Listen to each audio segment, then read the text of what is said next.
Привет! Обычно я рассказываю вам о фильмах про противостояние человека с различными монстрами или просто о монстрах из кино. Но помимо вымышленных монстров, на планете существуют реальные опасные звери, способные убить человека. Вот о противостояниях человека и хищного зверя в кино я вам сегодня и расскажу. Топ, как обычно, будет составлен на основе рейтинга Кинопоиска от худшего к лучшему. Поехали!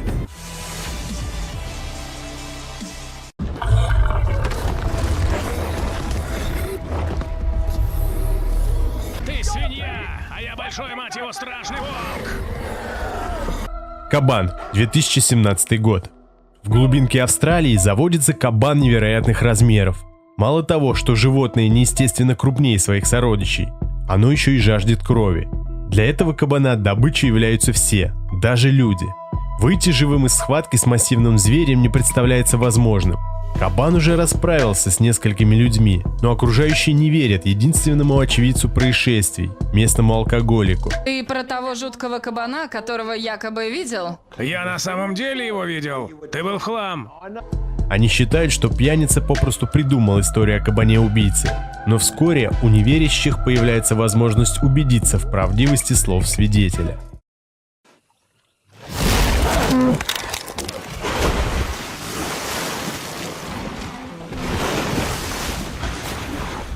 Крокодил, 2007 год. Журналист, американец Пит Маккелл присоединяется к группе туристов, совершающих речной круиз в национальном парке Какаду северной территории Австралии. Во главе с исследователем дикой природы по имени Кейт Райан они наблюдают многочисленных крокодилов.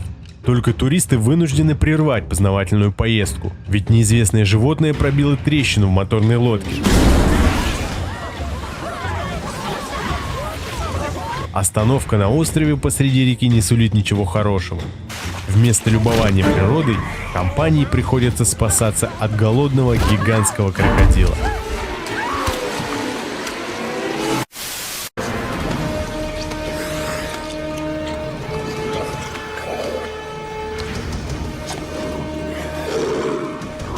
Анаконда, 1997 год.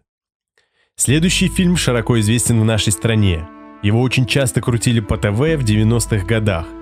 Это фильм про самую гигантскую змею анаконду с одноименным названием. Команда натуралистов, возглавляемая профессором Келлом, отправляется в научное путешествие, имеющее целью изучить таинственное племя Шеришама, главную загадку современной Амазонии. Вместе с учеными отплывает и кинодокументалист Терри Флоренс, которую сыграла Дженнифер Лопес. Знаю, весь наш квартал будет гордиться тем, что ты режиссер этого фильма. Готова? Вроде да. Она собралась снять увлекательное кино по материалам экспедиции. Проплывая вверх по Амазонке, исследовательское судно находит потерпевший в бедствии катер и его хозяина, подозрительного охотника за рептилиями Пола Сарана. Вы пришли на помощь. Слава Богу. Спасенный учеными Змеелов вызывается стать проводником путешественников, обещая указать путь к индейцам Шеришама. Однако на деле Саран одержим идеей изловить чудовище здешних мест – огромную свирепую анаконду. Рассказам проводника об ужасной змее, целиком заглатывающей человека, натуралисты не верят, пока экспедиция не омрачается первой жертвой.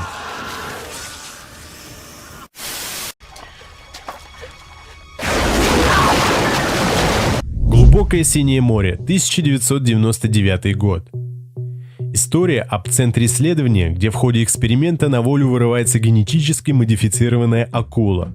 В свое время картина не пользовалась особым успехом, но после стала почти культовой.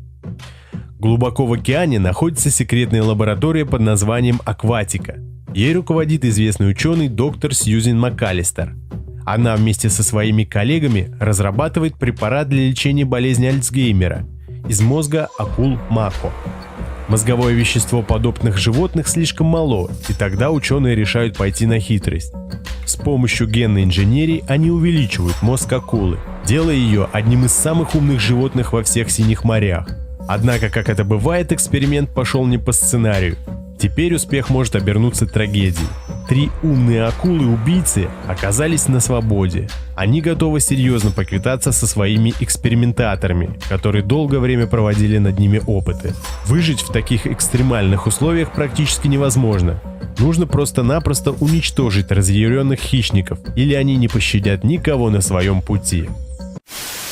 Схватка. 2011 год. Аляска. Наши дни. Отдаленная буровая установка, на которой трудятся в основном бывшие заключенные. Джон Отуэй – бывший снайпер и охотник, нанятый нефтяной фирмой для охраны буровиков от диких хищников. Вместе с вахтой буровиков он возвращается на самолете, который попадает в зону турбулентности и терпит крушение в бескрайних лесах Аляски. Помощи ждать неоткуда, и 7 чудом уцелевших в катастрофе стараются выжить любой ценой. Проблема осложняется тем, что крушение самолета происходит недалеко от логова крупной стаи волков. Винтовка снайпера разбита при падении, а часть пассажиров серьезно ранены. Постепенно, осознав, что помощь может совсем не прийти, люди решают дать отпор стае. Знания и хладнокровие Джона помогают измученным людям раз за разом отбиваться от стаи голодных волков.